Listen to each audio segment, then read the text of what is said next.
Aujourd'hui, j'aimerais répondre à une question qui me tend un tout petit peu. Est-ce que ça vaut le coup d'écrire des tests sur du code jetable? Ou alors une espèce de variante de cette question, si je sais que je vais jeter mon code, que c'est un MVP ou quelque chose comme ça, est-ce que ça vaut le coup de faire du TDD? C'est quelque chose d'assez fréquent dans les sociétés, dans les startups, quand il y a un projet qui démarre, on veut aller vite, parce qu'il y a cette espèce de croyance que pour aller vite, il faut sacrifier la qualité de ce qu'on fait. Tiens, d'ailleurs, je devrais peut-être faire une vidéo sur ça un jour. Et donc, il y a cette idée que pour aller plus vite, on va sacrifier la qualité. Et pourquoi faire du TDD ou d'écrire des tests? Parce que finalement, ça coûte de l'argent, ça coûte du temps. Alors d'abord, j'aimerais mettre les choses au clair sur un petit détail. Tout petit, mais qui est quand même vachement important. Le TDD, ce n'est pas une démarche pour écrire des tests. Le TDD, c'est une démarche de conception. Les tests sont l'outil qui permet d'accéder à cette conception et c'est un artefact, on va pas se le cacher, qui est quand même super sympa. Mais c'est pas le but. Le but premier du TDD n'est pas d'écrire des tests, c'est de concevoir ton code. Cette petite mise au clair étant faite, j'aimerais juste revenir sur les deux sous-entendus qu'il y a derrière cette question. Le premier sous-entendu, c'est en gros,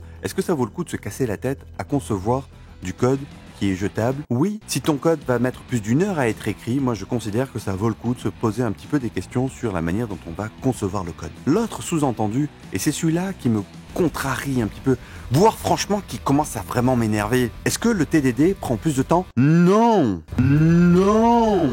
Le TDD fait gagner du temps. Et en fait, à un moment donné, je sais plus comment le dire. Tu n'es pas obligé d'être un adepte. Et finalement, franchement, si tu n'as pas envie de faire du TDD, c'est pas grave. Quelque part, presque, ça m'est un peu égal, en fait. Mais par pitié, arrêtez de me poser cette question de est-ce que ça prend du temps? Est-ce que ça coûte plus cher? Non, ça coûte pas plus cher. Au contraire, le TDD fait gagner du temps. J'aimerais que les gens l'entendent une bonne fois pour toutes. Le TDD fait gagner du temps. Bien sûr, il y a une petite condition, toute petite, mais qui a son importance. Encore faut-il savoir le faire. Et là, petit instant promo pour le cursus artisan développeur, on en reparle après. Parce que oui, bien évidemment, si tu sais pas le faire, ça va prendre du temps de à la fois acquérir la compétence et mettre en œuvre cette compétence. Mais ça, c'est vrai pour n'importe quelle compétence qui est un petit peu dure à acquérir. Donc oui, si tu cherches à apprendre à mettre en œuvre le TDD alors que tu ne sais pas le faire sur un projet nouveau, oui, ça va prendre plus d'énergie et c'est bien normal. Si par contre, tu te retrouves dans une situation où tu sais le faire, je te garantis que tu gagnes beaucoup de temps. Encore une fois, mon but c'est pas forcément d'évangéliser. Si tu n'as pas envie d'en faire, ou si tu penses que c'est pas adapté chez toi, personnellement, quelque part, je m'en fous. Mais si jamais tu t'intéresses à cette pratique et que tu te poses cette question, je veux que les choses soient claires.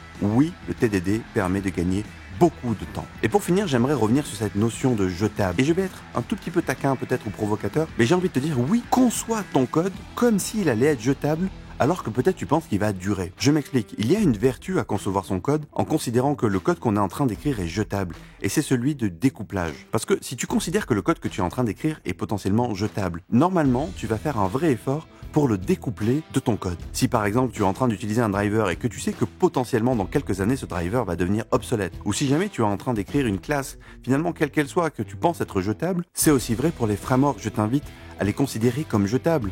Regarde ce qui s'est passé pour certains frameworks qui ont rompu leur compatibilité à la montée de version majeure.